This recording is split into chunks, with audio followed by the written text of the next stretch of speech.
Hi all welcome back. കഴിഞ്ഞ വീഡിയോയിൽ Stanley സാറിനോട് നമ്മൾ GSTയുടെ കുറേ ചോദ്യങ്ങൾ ചോദിച്ചിരുന്നു. അതിന് ഡീറ്റെയിൽ ആയിട്ടുള്ള മറുപടിയും സാറ് തന്നിരുന്നു. ഇനിയും ചില ചോദ്യങ്ങൾ സാറുമായിട്ട് ചോദിക്കുവാനുണ്ട്. നമുക്ക് സാറിലേക്ക് പോകാം.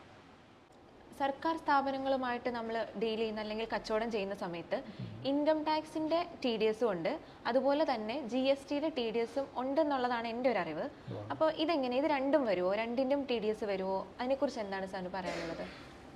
GST നിയമത്തിൽ ഗവൺമെൻറ് അതോറിറ്റീസ്, ലോക്കൽ അതോറിറ്റീസ്, ഡിപ്പാർട്ട്മെൻറ്റ്സും ഒക്കെ ആയിട്ട് നമ്മൾ ഡീൽ ചെയ്യുമ്പോൾ ഗുഡ്സ് ആണെങ്കിലും സർവീസ് ആണെങ്കിലും ഒരു വർക്ക് ഓർഡറിൻ്റെ ബേസിൽ നമ്മൾ വ്യാപാരം നടത്തുമ്പോൾ സെക്ഷൻ 51 പ്രകാരം GSTയിലും TDS ഉണ്ട്.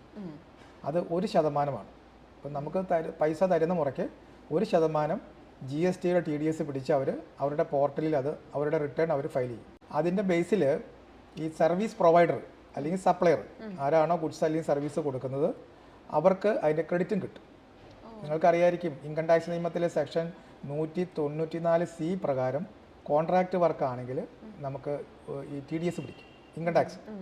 അതൊക്കെ മേലെ അല്ലെങ്കിൽ അതിനുപരി GST നിയമത്തിലും 1% TDS പിടിക്കുന്നുണ്ട്. സെക്ഷൻ 51 പറയുന്നത്. പക്ഷേ ആ TDS പിടിച്ചാലും നമുക്ക് അതിൻ്റെ ക്രെഡിറ്റ് കിട്ടും.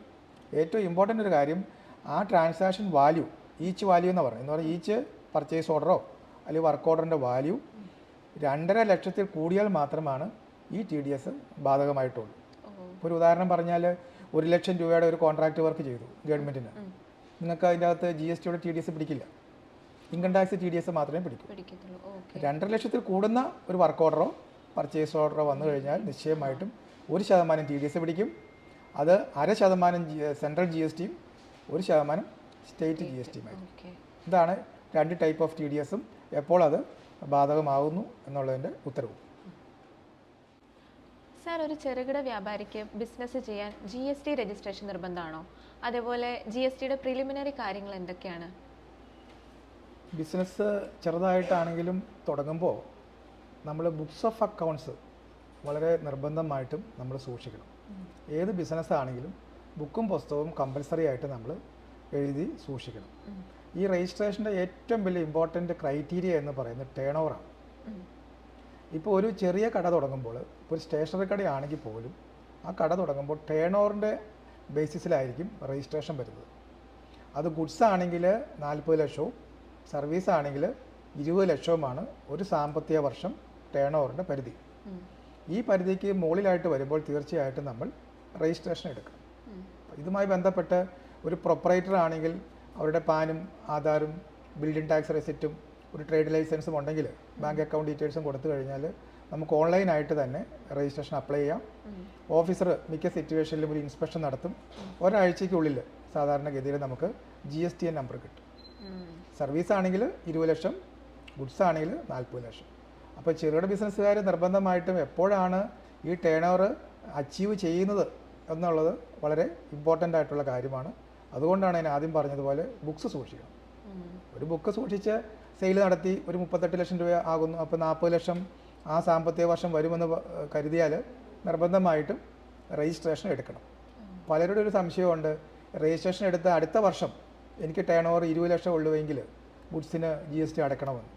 അതിൻ്റെ ഉത്തരം, ഒരിക്കൽ രജിസ്ട്രേഷൻ എടുത്താൽ രജിസ്ട്രേഷൻ ക്യാൻസൽ ചെയ്യുന്നവരെ അദ്ദേഹം GST കൊടുക്കാൻ ബാധ്യസ്ഥനാണ്.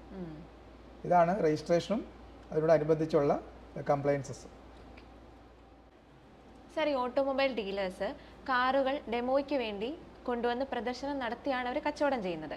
അപ്പോൾ ഇതിൽ ഒരുപാട് സംശയങ്ങൾ ഇപ്പോഴും നിലനിൽക്കുന്നുണ്ട്. എന്നാൽ അതിൻ്റെ ഒരു അവസ്ഥ എങ്ങനെയാണ്?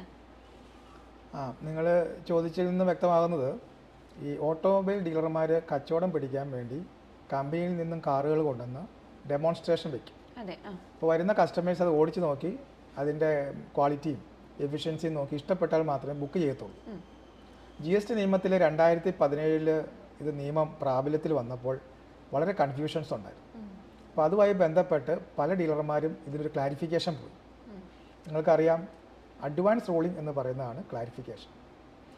ഇന്ത്യയിലെ ഏത് ടാക്സ് പെയറിനും GST ഉള്ള വ്യക്തികൾക്ക് അഡ്വാൻസ് റൂളിംഗ് പോയി കഴിഞ്ഞാൽ ആ വ്യക്തിയുടെ പേരിൽ കമ്മീഷണറുടെ ഓഫീസിൽ നിന്നും അല്ലെങ്കിൽ GST അഡ്വാൻസ് റൂളിംഗ് അതോറിറ്റി നമുക്കൊരു ക്ലാരിഫിക്കേഷൻ എഴുതി തരും. ഒരു പേഴ്സണൽ ഹിയറിംഗ് എല്ലാം കഴിഞ്ഞിട്ടായിരിക്കും.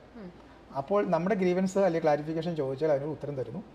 പക്ഷേ 2017 തുടങ്ങി പല കമ്പനികൾ, അത് മാരുതി ആയിക്കോട്ടെ, ഹോണ്ട ആയിക്കോട്ടെ, ഏത് മാനുഫാക്ചറിങ് കമ്പനീസ് ആണെങ്കിലും, ഈവൻ ബെൻസ് വരെ പോയിട്ടുണ്ട്, BMW. അപ്പോൾ ഓരോ സംസ്ഥാനത്തും ഓരോ ഡീലർമാർ ഈ പറഞ്ഞ അഡ്വാൻസ് റൂളിങ്ങിന് പോയപ്പോൾ ഗവൺമെൻറ് കാലാകാലമായിട്ട് ഡിഫറെൻറ്റ് ക്ലാരിഫിക്കേഷൻസ് ആണ് കൊടുത്തുകൊണ്ടിരുന്നത്. എന്ന് പറഞ്ഞാൽ ഒരു 7 അല്ലെങ്കിൽ 8ഓളം അഡ്വാൻസ് റൂളിംഗ് നിലവിൽ ഇപ്പോൾ ഉണ്ട് ഇതുമായി ബന്ധപ്പെട്ട്. ഒരു ഗവൺമെൻറ്, മധ്യപ്രദേശിലാണെന്ന് തോന്നുന്നു, ഒരു ഗവൺമെൻറ് പറഞ്ഞു ഇത് ഫർദറൻസ് ഓഫ് ബിസിനസ് ആണെങ്കിൽ കൂടി ഡെമോയ്ക്ക് കൊണ്ടുവരുന്ന വണ്ടി അതുപോലെ നിങ്ങൾ വിൽക്കുന്നില്ല. കാരണം 6 മാസം, 1 മാസമൊക്കെ അല്ലെങ്കിൽ 1 വർഷം ഡെമോ കഴിഞ്ഞിട്ടായിരിക്കും പിന്നെ അത് ഡിസ്പോസ് ചെയ്യുന്നത്. അപ്പോൾ അതൊരു സെക്കൻഡ് ഹാൻഡ് വണ്ടി പോലെ ആയിരിക്കും വിൽക്കുന്നത്. അതുകൊണ്ട് ഇൻപുട്ട് പാടില്ല എന്ന് പറഞ്ഞു. മാരുതി തുടങ്ങി വേറെ ചില കമ്പനികൾ പോയപ്പോൾ വേറെ സ്റ്റേറ്റുകൾ വ്യത്യസ്തമായ ഒപ്പീനിയൻ പറഞ്ഞത്, ക്ലാരിഫിക്കേഷൻ പറഞ്ഞത് ഇൻപുട്ട് എടുക്കാം. കാരണം ഫർദറൻസ് ഓഫ് ബിസിനസ് ആണല്ലോ. കാരണം ഈ ഡെമോ കാർ കണ്ടിട്ടാണല്ലോ പുതിയൊരു വണ്ടി അവർ പർച്ചേസ് ചെയ്തത്. ഈ ബിസിനസ് പ്രൊമോഷൻ്റെ ഭാഗമായിട്ടാണ് ഡിഫറെൻറ്റ് ടൈപ്സിലുള്ള വണ്ടികൾ കൊണ്ടുവന്ന് പ്രദർശിപ്പിച്ചിട്ട് അല്ലെങ്കിൽ ഡെമോ നടത്തിയിട്ട് നമ്മൾ വിൽക്കുന്നത് അല്ലെങ്കിൽ കച്ചവടം പിടിക്കുന്നത്. അതിൻ്റെ ഫൈനൽ ഇപ്പോഴത്തെ അവസ്ഥ എന്ന് പറഞ്ഞാൽ ഇപ്പോൾ ഗവൺമെൻറ് അത് ഫൈനലായിട്ട് കൺഫേം ചെയ്ത് പറഞ്ഞിരിക്കുന്നത് ഇൻപുട്ട് എടുക്കാം എന്നുള്ള കാര്യം. അപ്പോൾ ഇൻപുട്ട് എടുക്കാൻ പാടില്ലെങ്കിൽ അതിന് ഡിപ്രിസിയേഷൻ എടുക്കാമെന്നുള്ളത് വേറെ കാര്യം, അത് ഇൻകം ടാക്സുമായി ബന്ധപ്പെട്ടാണ്. അപ്പോൾ ഡെമോയ്ക്ക് നമ്മൾ പർച്ചേസ് ചെയ്ത് കൊണ്ടുവന്ന് വയ്ക്കുന്ന വാഹനത്തിന് ഇപ്പോൾ ഇൻപുട്ട് എടുക്കാം. വിൽക്കുമ്പോൾ അത് ലാഭത്തിലാണ് എന്ന് പറഞ്ഞാൽ WDV എന്ന് പറയും. ബുക്ക് വാല്യൂവിനേക്കാളും കൂടുതൽ ഇതിന് വിറ്റ് കഴിഞ്ഞാൽ ആ മാർജിന് നമ്മൾ ടാക്സ് കൊടുക്കുകയും വേണം. ഇതാണ് സിമ്പിളായിട്ട് ഇതിനെക്കുറിച്ച് പറയാനുള്ളത്. സർ, റെസിഡൻസ് അസോസിയേഷൻ ഫ്ലാറ്റുകളുമായി ബന്ധപ്പെട്ട് സൊസൈറ്റി രൂപീകരിച്ചിട്ടുണ്ട്. ഇവരാണ് ഫ്ലാറ്റിൻ്റെ മെയിൻ്റനൻസ് പണികളും എല്ലാം നടത്തി വരുന്നത്. അപ്പോൾ അവർക്ക് GST ഉണ്ടോ? അതിൻ്റെ ഒരു സ്ഥിതി എങ്ങനെയാണ്? റെസിഡൻസ് അസോസിയേഷൻ ഫോം ചെയ്ത് അവരൊരു സൊസൈറ്റി രൂപീകരിച്ചിട്ടായിരിക്കും മെയിൻ്റനൻസും കാര്യങ്ങളും ഫ്ലാറ്റുമായി ബന്ധപ്പെട്ട് നടത്തുന്നത്. GST നിയമത്തിൽ 1 മാസം മെയിൻ്റനൻസ് ചാർജ് ഒരു ഫ്ലാറ്റ് ഓണറുടെ കയ്യിൽ നിന്നും സൊസൈറ്റി 7500 രൂപ കൂടുതൽ വാങ്ങിയാൽ GST വരും. അത് കുറവാണെങ്കിൽ വേണ്ട. മറ്റൊരു പ്രധാനപ്പെട്ട കാര്യം, ഈ അസോസിയേഷൻ ഫോം ചെയ്യുമ്പോൾ ഒരു സാമ്പത്തിക വർഷം അഗ്രിഗേറ്റ് ടേൺ ഓവർ എന്ന് പറഞ്ഞാൽ മെയിൻ്റനൻസ് ചാർജ് 20 ലക്ഷത്തിൽ താഴെയാണെങ്കിൽ ഒരു കാരണവശാലും അടയ്ക്കേണ്ട ആവശ്യം. ഇപ്പോൾ 20 ലക്ഷത്തിൽ കൂടിയാൽ GSTയുടെ ഇത് വരും. 7500 രൂപ കൂടുതൽ വന്നാൽ 18% GST വേണം. ഈയിടെ IMAയുടെ ഒരു കേസിൽ ഹൈക്കോടതി വിധി വരികയുണ്ടായി. ഇത് ടാക്സബിൾ അല്ല എന്ന് പറഞ്ഞു. അത് വളരെ ആശ്വാസകരമായൊരു വിധിയാണ്.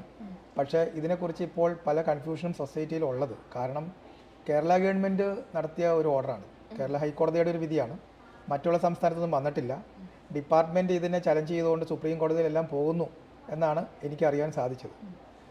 ഫോർ ദ ടൈം ബീയിങ് ഈ വിധിയുടെ അടിസ്ഥാനത്തിൽ GST ബാധകമല്ല.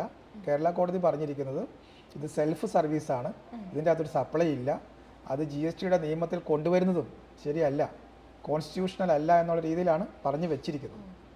പക്ഷേ സേഫർ സൈഡിൽ പലരും ഇപ്പോഴും അത് കളക്ട് ചെയ്യുന്നുണ്ട്. കാരണം നാളെ തിരിച്ചടയ്ക്കണമെന്ന് പറഞ്ഞാൽ അതിന് പലിശയും 18% എക്സ്ട്രാ ചോദിക്കുമ്പോൾ ഒരു റെസിഡൻസും അല്ലെങ്കിൽ ഒരു ഫ്ലാറ്റ് ഓണേഴ്സും അത് പൈസ കൊടുക്കണമെന്നില്ല. അതുകൊണ്ട് ചെറുകിട ബിൽഡർമാർക്കൊന്നും ബുദ്ധിമുട്ടില്ല. വലിയ സൊസൈറ്റികൾ അതുപോലെ റെസിഡൻസ് അസോസിയേഷനൊക്കെ ഫ്ലാറ്റുമായി ബന്ധപ്പെട്ട് ഇത് വരുന്നുണ്ട്. ഇത് വളരെ ഇമ്പോർട്ടൻ്റ് ആയിട്ടൊരു കാര്യമാണ്. പക്ഷേ സർവീസ് ടാക്സ് നിയമത്തിലൊന്നും ഇത് ബാധകമല്ലായിരുന്നു. സെൽഫ് സർവീസ് എന്ന് ഞാൻ പറഞ്ഞല്ലോ, ആ കോൺസെപ്റ്റിൽ ഇതൊരു പ്രോഫിറ്റ് മോട്ടീവ് അല്ല എന്നുള്ളതായിരുന്നു. പക്ഷേ GST നിയമത്തിൽ സപ്ലൈ എന്നുള്ള സെക്ഷൻ 7 പ്രകാരം ഇത് സപ്ലൈയുടെ ഭാഗമാണെന്നും ടാക്സബിൾ ആണെന്നാണ് ഇപ്പോൾ പറഞ്ഞു വെച്ചിരിക്കുന്നത്. GSTയുടെ ഒരുപാട് ചോദ്യങ്ങൾക്ക് സാർ വളരെ ഡീറ്റെയിൽ ആയിട്ട് നമുക്ക് ഉത്തരം നൽകി. And thank you so much sir.